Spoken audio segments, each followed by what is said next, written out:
నొక్కి నొక్కి నొక్కి నొక్కి చెప్పావు. మా వాళ్ళు సోషల్ మీడియాలో వేస్తున్నారు. భారతి గారితో ఫోటో ఉంది అతనికి సెల్ఫీ. మరి ఎమ్మెల్యే గారి తాలూకా ఒక్క జిలానీనే హత్య చేశాడు, జిలానీనే అరెస్ట్ చేశారు, మిగతా వాళ్ళందరినీ ఎందుకు అరెస్ట్ చేయలేదు, ఇతనితో ఇంతమంది ఫోటోల్లో ఉన్నారు అని నువ్వు అన్నప్పుడు భారతి గారిని కూడా అరెస్ట్ చేయాలా? నిన్ను కూడా అరెస్ట్ చేయాలి. ఎందుకంటే నీతో కూడా సెల్ఫీ ఉంది, నేను చూపించమంటే చూపిస్తా. భారతి గారితో సెల్ఫీ ఉంది. ఎందుకంటే ఇంతకుముందు మీ పార్టీలో చాలా యాక్టివ్ పార్టిసిపెంట్ కదా. వాళ్ళ మధ్యలో ఉన్న వర్గ విభేదాలతో ఒకరినొకరు అక్కడ చంపుకోవడం అనేది తప్పు. నేను దానికి ఏకీభవించట. చంపుకోవడం అనేది ఎట్టి పరిస్థితుల్లో అంత బ్రూటల్గా చంపడం అనేది తప్పు. ఇమ్మీడియట్గా అరెస్ట్ జరిగింది, రిమాండ్కి పంపించాం. ఎక్కడ కూడా ఎటువంటి ఇబ్బంది కలగకుండా చూసుకున్నాం.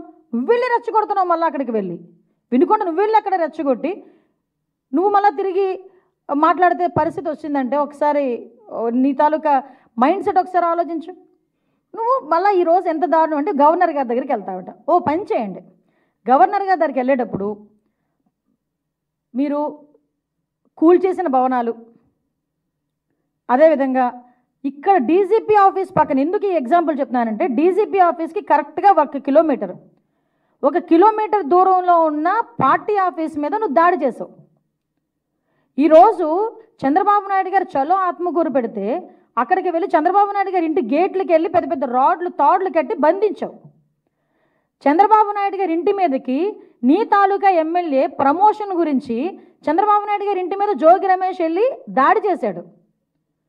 ఇలాంటి సంఘటనలు మా తోట చంద్రయ్య అనే బీసీ వ్యక్తిని జై జగన్ అన్నందుకు పీక కోసేసి చంపేశావు.